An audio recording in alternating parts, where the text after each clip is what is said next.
బుగ్గలు అమ్ముతున్నావు అంటే ఏం సంగతి నువ్వు? బుగ్గల నేను ఎందుకు అమ్ముతా బుగ్గలు? పైసలు తీసుకోకుండా ఫ్రీలు ఇస్తున్నావు అంటే అమ్మితే నేను అమ్మాలి ఊళ్ళరా. ఎవరు చెప్పిర్రు? అలా కింద ముసలాయన అంటున్నాడు. కింద ముసలాయన గాయత తెలియదు అనుకుంటున్నావు? ఫ్రీలు ఎందుకు ఇస్తున్నావు నువ్వు? అలవాటు నేర్పితే. అవి బుగ్గలు కాదు. ఒక్కసారి మీ చుట్టూ చూడండి. ఇక్కడ దవాఖాన బొమ్మ ఉన్నది, సైకిల్ పట్టుకొని అందులో వేసుకొని అమ్ముతున్నావా? మీరు అమ్మాయి దగ్గర నేను ఎక్కడ అమ్ముతా కానీ ఇవన్నీ సినిమాలు. సారు రాఘవేంద్రరావు సారు, అరే తనకెళ్ళ బారి సారు అందరు ఉన్నారు కదా ఇంట్లో. సినిమా నేను కూడా ఉన్నా చూడండి. బాగున్నా కదా? నువ్వు ఇక్కడ మళ్ళీ చేరా. అమ్మ కొడుకో నువ్వా? పాటలు వాడే మేడం కొడుకు కదా. ఇది నీ పేరు ఏంటిది? ఉప్పు బస్తా అది ఉంటది ముందుగా లేనిది అది. అది ఆకాశ్ ఉప్పు బస్తా. ఉప్పు బస్తా ఆకాశ్ ఉప్పు బస్తా సర్నేమ్ ఉంటది కదా మమ్మీ. సార్నేమ్ నాకు ఇంతసేపు పట్టింది. అవును ఉప్పు బస్తా. ఏం పేరు చెప్పు, నువ్వు చెప్పు. ఆకాశ్ ఉప్పు బస్తా. మంచిగా చెప్పు, మళ్ళా అమ్మ చూసింది అనుకో ఫెయిల్ అవుతుంది ఆయన. ఉపద్రష్ట. అది నాకు ఒత్తులు కాగునింతాలు రావు కానీ బస్తా చేశారు దాన్ని. చూసినావా? అయితే ముద్దుగిడ కూర్చురు. నేను ఆయనతో డౌటింగ్ కొట్టింది. నాకు నేను బుగ్గలమ్ముడు సిక్కేంటికి లేక ఇంట్లోనే అనుకున్న సినిమాలనా. అయితే హీరోయిన్ కదా ఏమే. అవును చూసిన అందులో పోస్టరింగ్ లో మంచిగా కొట్టినావు. నీ పేరు బాగానా? ఇంకేందో కొనక్కున్నదా నీకు కూడా ఉప్పు బస్తా లేక? ఏమన్నది? ఏం పందిరి? వాళ్ళ పందిరా? Rolling. It should be rolling. నాకు వద్దది. భావన అంటే చాలు. ఇంకా డైరెక్టర్ పేరు అయితే పెద్దగానే ఉన్నది చూసిన నేను. గంగనా మోనా శేఖర్. గంగన మోని. అందరికి ఇవి కొన పేర్లు గమ్మత్తున్నాయి. మీరు పెట్టిన పేర్లు గమ్మత్తున్నాయి. ఆస్తుకి అట్లా కుదిరినాయి. శేఖర్ అన్న చెప్పే నువ్వు చిన్నోనివో పెద్దోనివో కరెంటు తీగ లెక్క సన్నమే ఉన్నావు కానీ అది కూడా తీసినావు అంట కానీ. పంచతంత్రం. పంచతంత్ర కథలు. అదేంటిది? ఆంకమాలజా?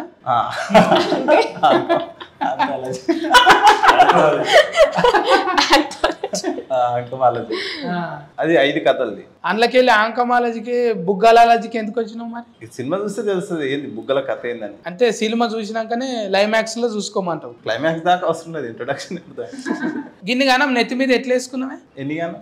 ఒకటి కెమెరా వేసుకున్నావు, డైరీ స్కానింగ్ వేసుకున్నావు, ఇంకోటి రచన వేసుకున్నావు. ఒక్క యాక్టింగ్ వదిలేసారు అంతే. అంటే అన్నింటి మీద అనేది నాకేం అవగాహన లేదు. ఒక సినిమాకి ఏం కావాలనేది, ఒక కథకి ఏం కావాలనేది అది చేసుకుంటూ వెళ్ళినాం అంతే తప్పితే ఇన్ని డిపార్ట్మెంట్లు అన్ని చేసేంత లేదనుకోండి. బట్ ఈ కథకి అవి చేసుకోవాల్సి వచ్చింది అంతే. బుగ్గలమ్ముడు అంటే ఇప్పటి కథ కాదు, అది 96లో జరిగింది మన కొల్లాపూర్ నంద్యాల మధ్య. నువ్వు ఏ మోడల్ మరి? 88 మోడల్. 88. అవును. అంటే చిన్న పిల్లగాని నేను 88లో చూసి మళ్ళీ 96కు కథ తీసినావు అంటే 10 ఏళ్ళకే తీసేసి. ఇంకా మీరైతే ఆల్రెడీగా యాస్కెనింగ్ మీద ఫట్ ఉన్నదంట కదా మీకు? నాకేం అర్థం అవ్వట్లేదు. నేను ఏమన్నా యాస్కెనింగ్ మీద గ్రిఫ్ ఉన్నది, యాక్టింగ్ మీద గ్రిప్ ఉన్నది. ఆ గ్రిఫ్ తోని చెప్తుంటివా ఆల్రెడీగా ఇది నేను చేసేసిన, ఇది నాకు పెద్ద కథ కాదా? రోజు సెట్ మీదకి రావడం ఇది నేను ముందు చేశాను సార్. లేదు అంటే కెమెరా ముందు ఎక్స్పీరియన్స్ తక్కువ, నేను థియేటర్ ఎక్కువ చేశాను, సో చాలా నేర్చుకున్నాను. మీకు అంటే ఆ స్టేజీల మీద అంటే గట్టిగా ఒలుతారు కదా? కరెక్ట్. ఒలుతుంటే డైరెక్టర్ అన్నాడా కొంచెం కూల్గా మాట్లాడాలి చెప్పారు యాక్చువల్లీ రిహర్సల్ అప్పుడు, వర్క్ షాప్ చేస్తున్నప్పుడు చెప్పారు. అంతా అరవడం అక్కర్లేదని డబ్బింగ్ లో చూసుకోవచ్చు.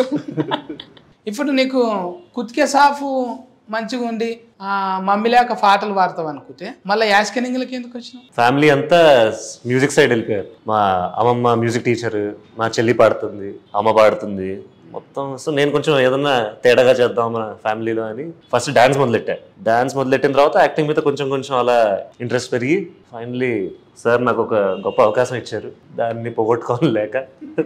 అరే ఇంట్లో గ్రామంలో మంచిగా కండలు అవి పోస్టింగ్లు బాగానే పెట్టినాం.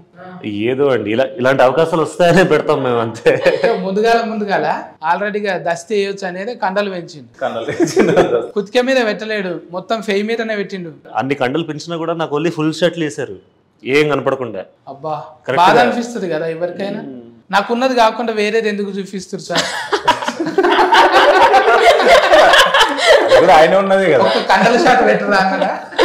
ఇప్పుడు పెడదాం తర్వాత. ఇప్పుడు ఏదైనా ప్రోమో సాంగ్ లో ప్రమోషన్స్ వాడతారు ఇవన్నీ. మరి తిఫల్ అనిపించలేదా కట్టుకొత్తాలే నువ్వే డైరెక్షన్ ఓకే టేక్ కట్టుకొత్తుడు కెమెరా అంటే రోలింగ్ సార్ అనేటోళ్ళు వేరే ఉంటారు కదా. అంటే నాకు ఫస్ట్ సినిమాకి కూడా అలవాటే కదా, పంచతంత్ర కథలు కూడా అలవాటే కాబట్టి. నువ్వే పోయి క్లాప్ కొట్టుకొని వచ్చి కెమెరా యాక్షన్. లేదు లేదు, నాకు టీం చాలా బాగుంటుంది, నాకన్నా ఫాస్ట్గా ఉంటుంది నా టీం.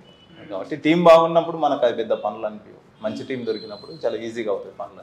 అంటే పెద్ద అయిన పేరు ఇప్పుడు ప్రొడ్యూసర్ అంటే రాఘవేంద్రరావు సార్ నొప్పించుడు అనేది జర తిఫలే కదా.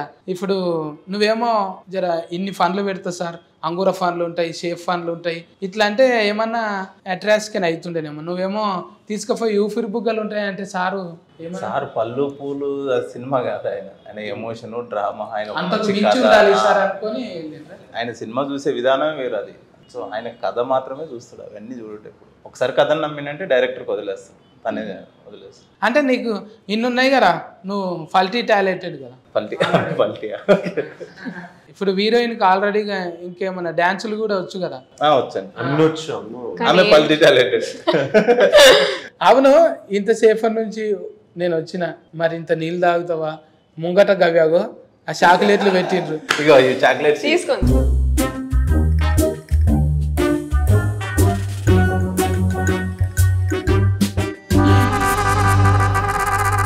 కెమెరా బంద్ చేయండి అన్న. చూ గీలు అవ్వాలరా వాయమ్మో చదువుతుంది నాకు. వాళ్ళు బెలూన్స్ అమ్ముతాడు అంటే ఏమనుకున్నావు? నేను ఫిలేస్ గుర్తుందంటే మెడికల్ దవాఖానాలు ఏమో ఉంటుంది అనుకున్నా కానీ నువ్వు గీ ఫన్ మీద ఉన్నావు. దాని తప్పేముంది? తప్పులేరా? తప్పు అనుకుంటాం మనం, అదే పెద్ద ప్రాబ్లం. ఏంది ప్రాబ్లం? అది పట్టుకున్నాక ఎట్లయితే తెలిసినా ఎట్లయితుంది? చెయ్యి అంతా నరాలు గుంజుతాయి. నీకు ఏమెరక? ఇది నాకు తెలిసిన వాళ్ళు చూడాలి కానీ సత్తి 2-3 దినాల దాకా మాతో మాట్లాడకు నువ్వు అంటారు. అంత పెద్ద తప్ప అది? మరి కాదా? అదే సినిమా తప్పు అనుకుంటాం మనం, కానీ తప్పు కాదు, అన్నిటికంటే అవసరమైనది అది. 1996లో దాని అవసరం ఏంటి అనేది సినిమా. ఇక ఇదే ఫనా? ఇక ఊరందరికి ఇదే ఫనా? మాకు ఏం పని లేదు.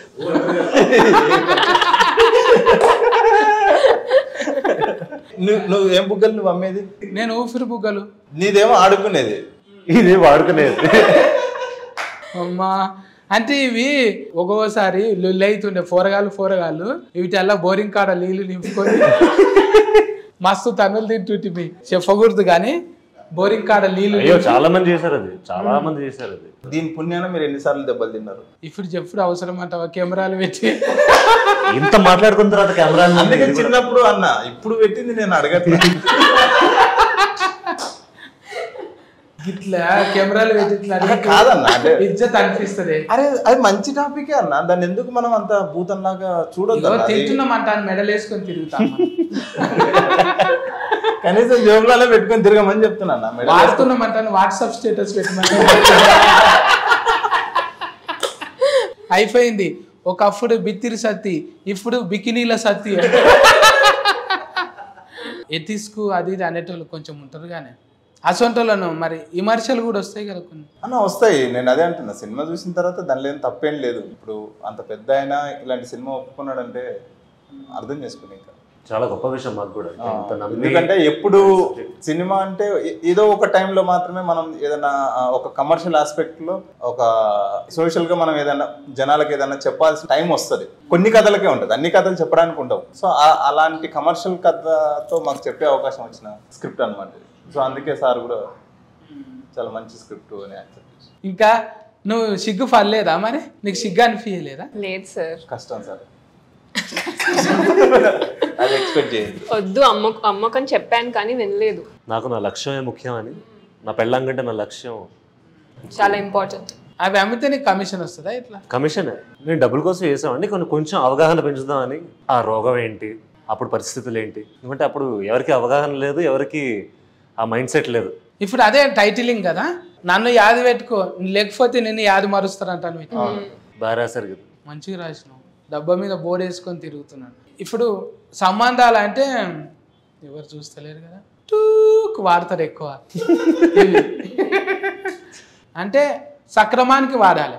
అంటే నాకు తెలిసినంత వరకు పెద్ద రోగం అంటారు కదా, అప్పుడు ఇది ఇట్లా అనలేకపోతురు ఎయిడ్స్ అంటాను. ఎయిడ్స్ అంటే ఓయమ్మో ఎయిడ్స్ అంటే అని తీసుకుపోయి ఆడ అలగబెట్టాలన్నట్టు ఉంటుండే. అని గాలి వాడితేనో లేకుంటే ఆయన ఇట్లా మాట్లాడితేనో తుఫిల్లు పడితేనో వస్తుంది అంటాను. అవిట మీద నేను కూడా తిరిగినాం. అప్పుడు పాటలు కూడా రాసి పాడినాం అనమాట.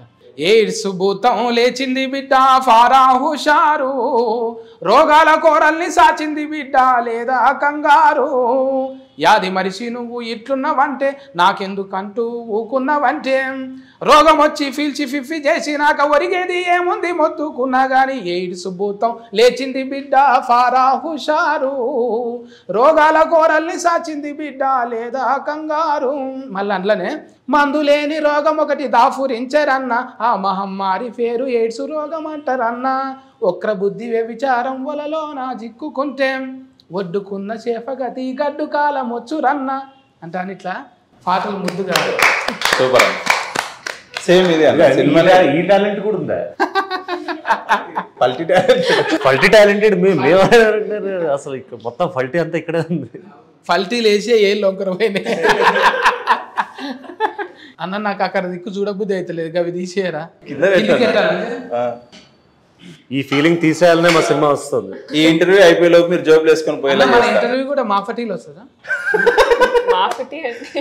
ఇది సమరం గారి ప్రోగ్రామ్ కాదన్నా, జైల్లో వస్తుంది.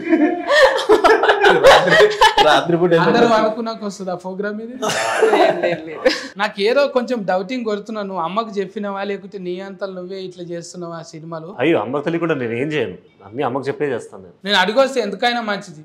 అంటే నువ్వు డైరెక్టర్ అంటే రాఘవేంద్రరావు సార్ని అడుగుతా, మళ్ళా సునీత మేడంను కూడా అడుగుతా.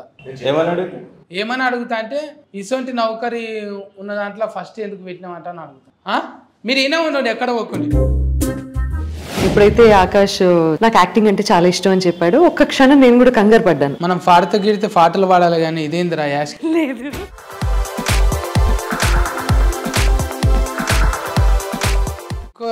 డాట్ కార్లు యాట్ కార్లు దగ్గర ఉంటాయి. అంటే చదువుకొని భాష కనీసం ప్రొనౌన్స్ చేయడానికి కూడా తిరిగి రాదు తెలుసా. డాక్టర్ మీరు ఇప్పుడు అన్నారు డాట్ కర్ ఏంటిది? సత్తి డిక్షనరీ డిక్షనరీ మన సపరేట్ డిక్షనరీ. నమస్కారం సార్.